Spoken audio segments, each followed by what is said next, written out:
Hi everybody, and thanks for joining me. I thought it might be time to take a closer look at my mantis shrimp tank. I have a peacock in here named Venus. Those of you who have seen my videos before will recognize her. She loves to play peekaboo here.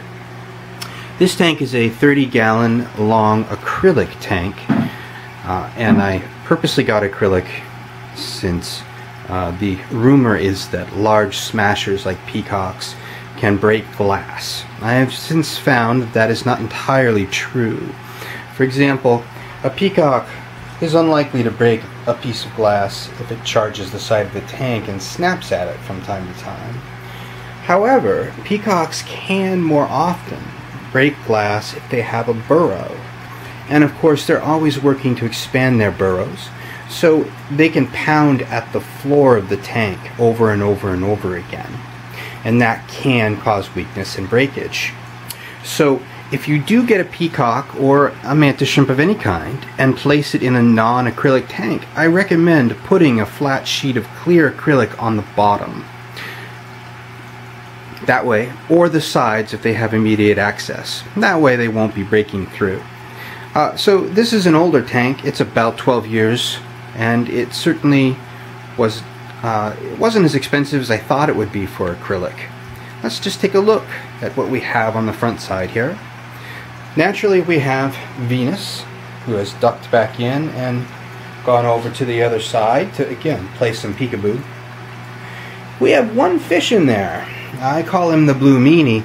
Curiously, Venus has not eaten that fish. She did eat that fish's smaller partner when we first introduced them to the tank. However, she's left this one alive. I think she likes watching it. It goes right into the burrow with her. There's really only some mild predatory behavior. She might chase him a little bit for fun, but definitely not shown any interest in eating him. So we have some nice live rock here that I'm proud of. It has a lot of great coralline algae on it. You can see several huge star polyps colonies. These were about 2 or 3 inches in size when I first got them. There's a small group of moon polyps tucked in there. And my favorite is this Favia plate coral, which actually gets larger than that. I've seen it at about 8 or 9 inches across. Really impressive. It gets fed every few days just like the tank mates do. Down here you can see a few other little fragments that I've pulled off of the bigger pieces. I'll donate those to somebody eventually. Here we have some beautiful mushrooms. These guys are easy to grow and always pleasant. More great coralline algae and another little group of polyps. I usually keep coralline algae around if I can. I certainly scrape it off of the viewing area of the tank, but I do my best just not to worry about that for the most part. Here she is again, wandering. She knows it's a food day, so she's out and about. This is fairly typical for her on any day, really. She just loves to wander around the tank. Here is a power head. It's a small one, but it blows a nice current across the corals, and it also helps blow any organic detritus down here to the end where the input of my filter is. So back here we have another power head to do the exact same thing across the back of the tank. I have a titanium heater there, which I've always thought was best. Usually you want a titanium heater with a mantis because the little red light on the other heaters is often a target, and that's something you should remember. Peacock shrimps hate the color red. I have no idea why, but it must signal some danger. They tend to attack red things. Here we have a thermometer with an alarm. I lost my first mantis shrimp to a malfunctioning titanium heater that just got too hot and she died, so I got this. It'll go off if it hits 85 degrees or if it goes lower than 75 degrees. I've noticed most animals can survive lower temperatures more than they can survive the higher temperatures. Here we have a backpack from CPR and the Love Ducky. The CPR backpack works just fine. I did have to replace the Excella that came with it with a smaller Venturi pump, because the Excella was so loud you could hear it 2 floors up no matter how much I padded.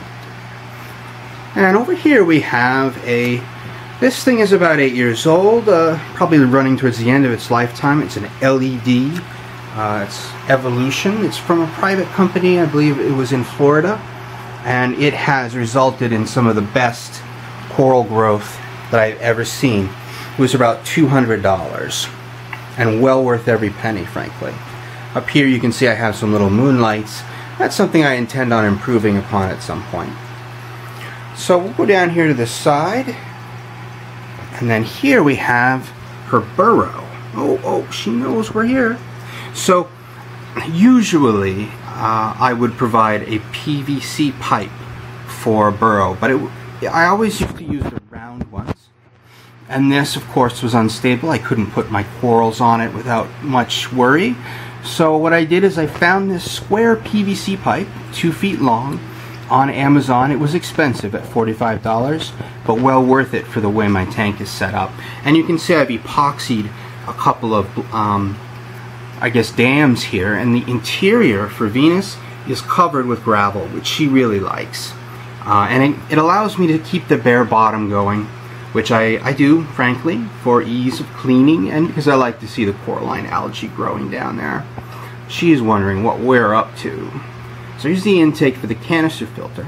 I have an awful lot of people who don't like canister filters, and I think they're for reef tanks, and I think their opinions are perfectly valid. I've managed to use this filter as a chemical and physical filter for this reef tank, and a little bit of home for, obviously, the bacteria that we need to balance the tank out. It's a Fluval 304, and I've had it for more than a decade. It works great for me. So there's the intake positioned at the end of the power head wash, and it definitely helps me keep the tank clean. So here we're going to move back, and we're going to my refugium. The refugium, was originally purposed because we just didn't want the mantis shrimps to eat our other friends. So we have a couple here, a male and female clownfish, which we have very originally named Clowny and Clownita, and their friend Skittles the reef lobster. Surprisingly enough, they get along. The lobster will occasionally raise a threatening claw if they get too close, but they definitely seem to be happy with each other. Here is the Clowny shell. Now these guys bonded to this shell early on, so I'm not really sure why, but that's what clownies do after all. They host things, and they love this shell. They cannot live without it. We also have a large bunch of grape caulerpa. I added this recently to the tank, and it's been real successful as a nutrient export. So I'm very happy with it. It was half this size a month ago, so it has to be trimmed regularly. Nutrient export, after all, and also to keep the tank from becoming too crowded back here. I actually do have a larger refugium that I am refurbishing currently, so I give them a little bit more space. Here we have Skittles. When they see me, of course, they expect to be fed, and they will be towards the end of this video. It is very beautiful. I think that Skittles is one of the best things in my tank. He molts literally 5 times a year, so he must be getting plenty of food. And he's really quite beautiful, as you can see. So here is the outside end of the canister filter, and it's positioned to sweep across the bottom and through the macroalgae here. So here's the back side of the CPR refugium. Excuse me, the CPR backpack protein skimmer. And as you can see, the number of bubbles isn't really high. It's very high with the Excella that came with it. This is a lesser amount of gallons per hour. However, given the amount of nutrient export and the cleanliness of my tank, this is more than enough to take care of any dissolved organics. So let's head over here. Of course, here we have a nice light. It's got a reef grow bulb in it. It seems to be more than adequate for the macroalgae. So I'd like to talk a little bit about this. This is a Vortex diatom filter. Now, if you don't have one of these, I recommend saving up. Just Google Vortex. They're about 140, and they're worth their weight in gold, pretty much. What it does is it pulls in water, washes it through this, and it uses diatomaceous earth, which, as you can see, I have a big bag over there. Diatomaceous earth is the remains of fossilized microscopic algae, and when they're pressed close together, they make the perfect filter. This thing can take a cloudy tank and turn it into a clear tank within an hour. It's really very impressive. I will show you just briefly. So here's the intake, and this would normally be in your tank, obviously. And it's got a little thing on the end to keep fish and animals from being scooped in. This is the outtake. So let's see if we can get a little demo. This thing is pretty old. Oh, good. It's working just fine.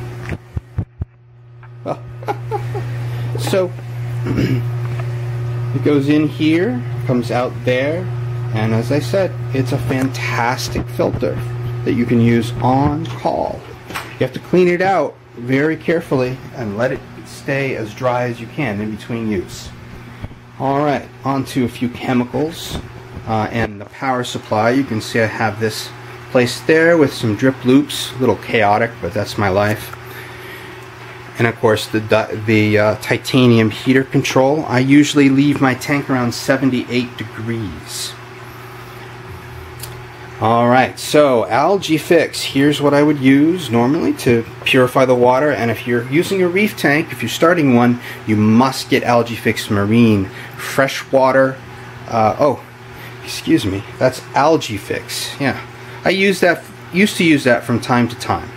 So it doesn't really work very well. So I wouldn't really recommend its use to anyone. Here, as I was about to say, and forgive me for messing up from time to time here, we have a very nice little jar of water purifier. It's essential you use water purifier that is rated for reef tanks and not for fresh, because they will essentially go crazy and cause a lot of foam in your reef tank. So here, this is just some Coral Vite, that and this Calcion liquid calcium supplement gets put in every 2 weeks. Now I change the water 1/3 and a thorough tank cleaning every month, which makes sense. So here we have some of this Stop Aiptasia stuff and the syringe to deliver it. I got the syringe at my local drugstore. They were happy to sell me one when I explained what it was for. I have found this Aiptasia stuff works great on big Aiptasias, but it really can't kill the smaller ones. Maybe I'm doing something wrong, but I tried very hard. So here we have alkaline and a KH buffer. I use that again once every month or so, just to give a little bit of hardness in the water. We have Phospure, which is great. It really does pull phosphates out. Then we have some biomagnesium, which is funny. I since learned that you can use Epsom salts to raise magnesium in your tank.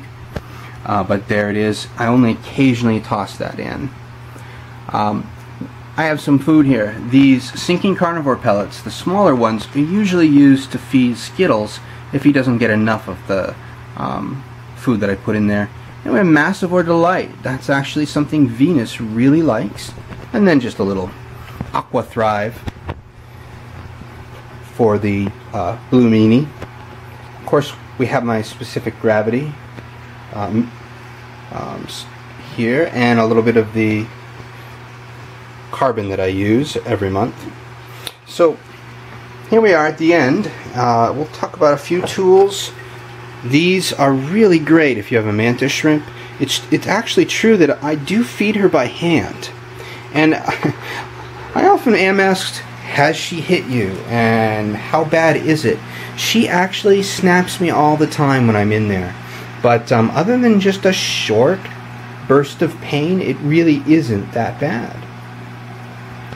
So I don't think most of us have anything to fear from being hit by a mantis. I've even picked her up and moved her around. She's really quite interesting. She never has left the tank or showed any inclination. So I normally have this covered to prevent the evaporation and to retain heat on cold days. But I left it uncovered so we can get a nice look from above. Kind of call it the tide pool tank. And here, of course, is a fish ring, which Blue Meanie knows very well as his food source. I use here's a bucket of fresh water. I use an RO filter, very important. I also use the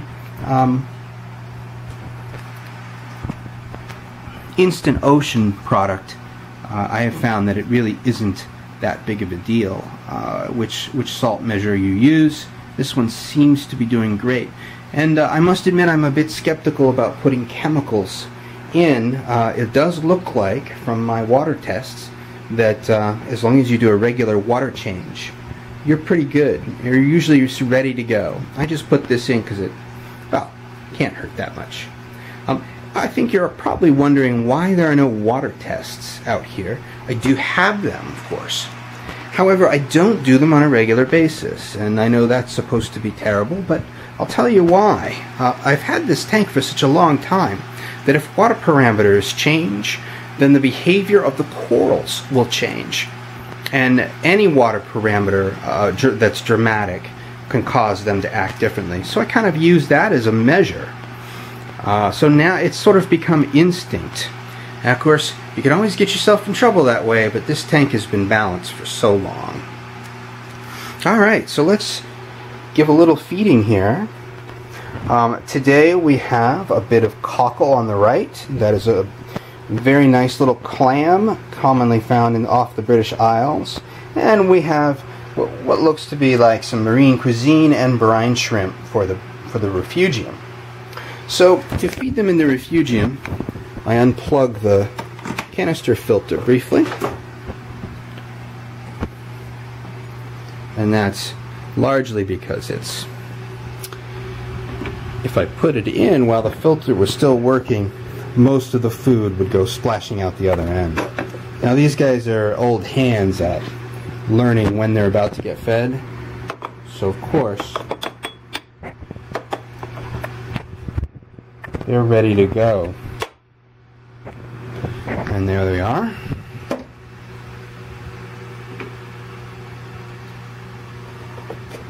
And as you can see, Skittles comes out. He likes to get a little bit of that action. And the two clownies are a lot of fun, snapping at it. Usually once it sinks down, I can start the canister filter back up. I won't do it right away. So here we have Venus's food. She knows it's coming. She's known ever since she saw me get it out. Venus is smart enough to recognize me, to recognize my wife, and she acts differently. So we'll just put it in here. This will give us a chance to get a better look at her. She'll smell it in a second. Oh, she wants it. She wants it so bad. Oh, give me it. Gimme, gimme, gimme. Okay, there you go. And as usual, once she's fed, she goes back into her beautiful little burrow there. And that's about it. If you have any questions or comments, or you'd like to actually take issue with something, I'm very interested in hearing from you. So thank you for joining me today, and I hope that you have, well, a great life, everyone. Take care.